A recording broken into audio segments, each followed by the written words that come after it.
ഒരു വ്യക്തി ഒരു രാത്രിയിൽ ഒരു സ്വപ്നം കാണുകയാണ്. സ്വപ്നം കണ്ടത് ഇപ്രകാരമാണ്.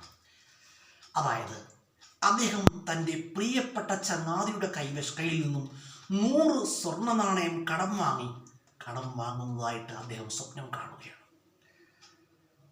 സ്വപ്നമാണ്, അദ്ദേഹം സ്വപ്നം കണ്ടതാണ്.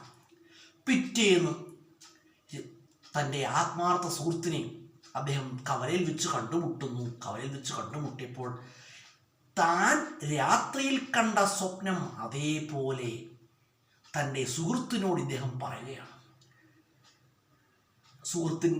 ഇദ്ദേഹം പറഞ്ഞ കഥ സുഹൃത്ത് കേട്ടു. ഇരുവരും തമ്മിൽ ആത്മാർത്ഥ സുഹൃത്തുക്കളാണ്. അപ്പം ഇദ്ദേഹം പറഞ്ഞ സ്വപ്നത്തിലെ കഥ മുഴുവൻ ഇദ്ദേഹം കേട്ട് കഴിഞ്ഞപ്പോൾ അദ്ദേഹത്തിൻ്റെ ലക്ഷണം മാറുകയാണ്. ഉടനെ അദ്ദേഹം കുപിതനായി. എന്നിട്ട് ഇദ്ദേഹത്തോട് പറഞ്ഞു, സ്വപ്നത്തിൽ നിങ്ങൾ കണ്ടതല്ലേ, 100 സ്വർണ്ണ നാണയം എൻ്റെ കയ്യിൽ നിന്നും വാങ്ങുന്നതായിട്ട് നിങ്ങൾ സ്വപ്നം കണ്ടതല്ലേ, ഉടൻ തന്നെ എനിക്ക് 100 സ്വർണ്ണ നാണയം തിരിച്ചു തരണം എന്ന് ഈ ആത്മാർത്ഥ സുഹൃത്ത് ഈ സ്വപ്നം കണ്ട വ്യക്തിയോട് പറയുകയാണ്. അദ്ദേഹം പരിശ്രമിച്ചു പോയി. കാരണം താൻ സ്വപ്നത്തിലാണ് ഇദ്ദേഹത്തിൽ നിന്ന് 100 സ്വർണ്ണ നാണയം കടം വാങ്ങിയത്. താൻ ആത്മാർത്ഥ സുഹൃത്താണെന്ന് കരുതിയാണ് ഇദ്ദേഹത്തോട് ഇത് പറഞ്ഞത്. അത് പൊല്ലാപ്പായോ എന്ന് ഇദ്ദേഹം ചിന്തിക്കുകയാണ്. ഇരുവരും തമ്മിൽ ക്രമാതീതമായിട്ട് വഴക്കായി. ഇരുവരും തമ്മിൽ അവസാനം അടിപിടിയായി. ഈ സമയത്ത് രാജഭടന്മാർ തെരുവിൽ കിടന്ന് വഴക്കിടുമ്പോൾ എന്ത് ചെയ്യും? സ്വാഭാവികമായിട്ട് എന്ത് ചെയ്യും? ആ രാജഭടന്മാരോട് ഓടിയെത്തി ഇരുവരെയും അക്ബർ ചക്രവർത്തിയുടെ കൊട്ടാരത്തിലെത്തിച്ചു. കൊട്ടാരത്തിലെത്തി ഇരുവരും തങ്ങളുടെ ആവശ്യങ്ങൾ ചക്രവർത്തിയോട് പറയുകയാണ്.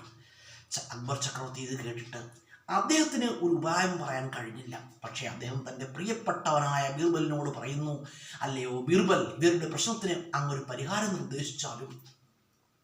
ഇത് കേട്ട മാത്രയിൽ ബീർബൽ വന്നിട്ട് ഇരുവരുടെയും പ്രശ്നങ്ങൾ കേട്ടു.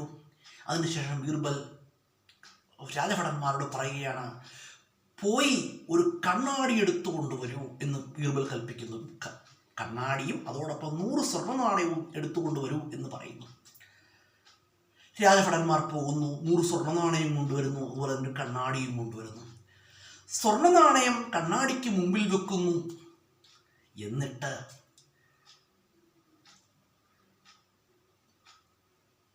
സ്വപ്നത്തിൽ കടം കൊടുത്ത ആൾ, സ്വപ്നത്തിൽ കടം കൊടുത്ത് 100 സ്വർണ്ണ നാണയം കടം കൊടുത്ത ആളിനോട് ഈ കണ്ണാടിയിൽ കാണുന്ന പണം എടുക്കാൻ ബീർബൽ ആവശ്യപ്പെടുകയാണ്.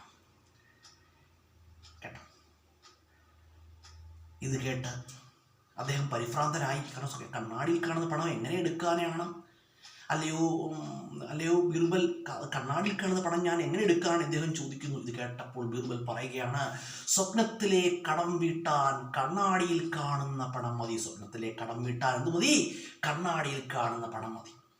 നമ്മളെപ്പോഴും ജീവിതത്തിൽ മനസ്സിലാക്കേണ്ട സംഗതിയാണ്. സ്വപ്നവും ജീവിതവും തമ്മിൽ എന്തുണ്ട്? വളരെ വ്യത്യാസമുണ്ട്. പലരും സ്വപ്നലോകത്ത് ജീവിക്കുന്നവരാണ്. സ്വപ്നവും ജീവിതവും തമ്മിൽ ഒരുപാട് വ്യത്യാസമുണ്ട് കേട്ടോ.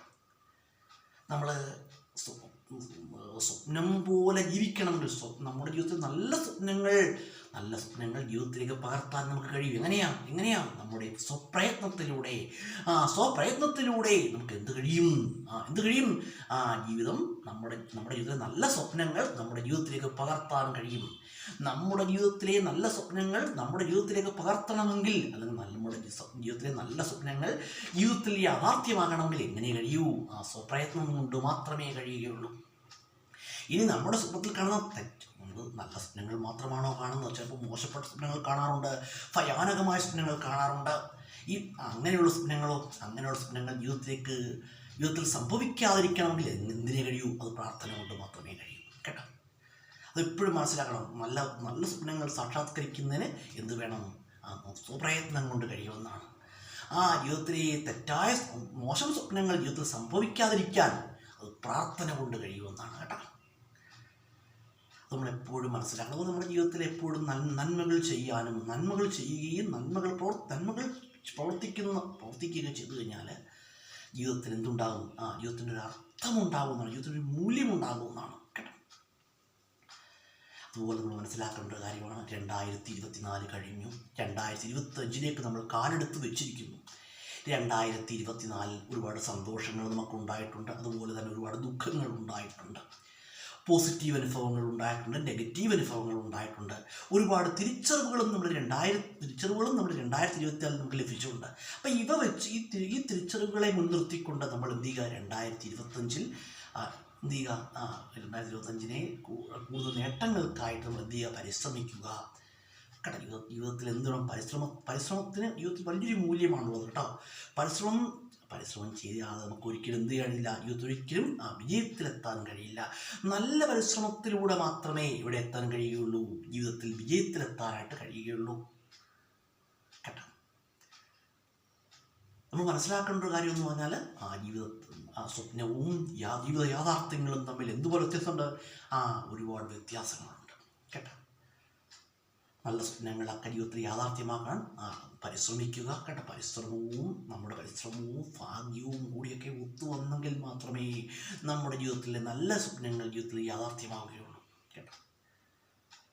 നമ്മുടെ ജീവിതത്തിൽ നല്ല സ്വപ്നങ്ങൾ ജീവിതത്തിൽ സാക്ഷാത്കരിക്കണമെങ്കിൽ എന്തുണ്ടാകണം, നല്ല പ്രയത്നം, പരിശ്രമം ഉണ്ടായിരിക്കണം, അതുപോലെ തന്നെ നല്ല ഭാഗ്യമുണ്ടായിരിക്കണം, അതുപോലെ തന്നെ നല്ല നന്മകൾ പ്രവർത്തിക്കണം കേട്ടോ. നന്മകൾ പ്രവർത്തിച്ച് കഴിഞ്ഞെങ്കിൽ മാത്രമേ നമുക്ക് എന്തുണ്ടാകൂ, നന്മയിൽ നിന്ന് മാത്രം എന്തുണ്ടാകുന്നത്, ഭാഗ്യമുണ്ടാകുന്നത് കേട്ടോ.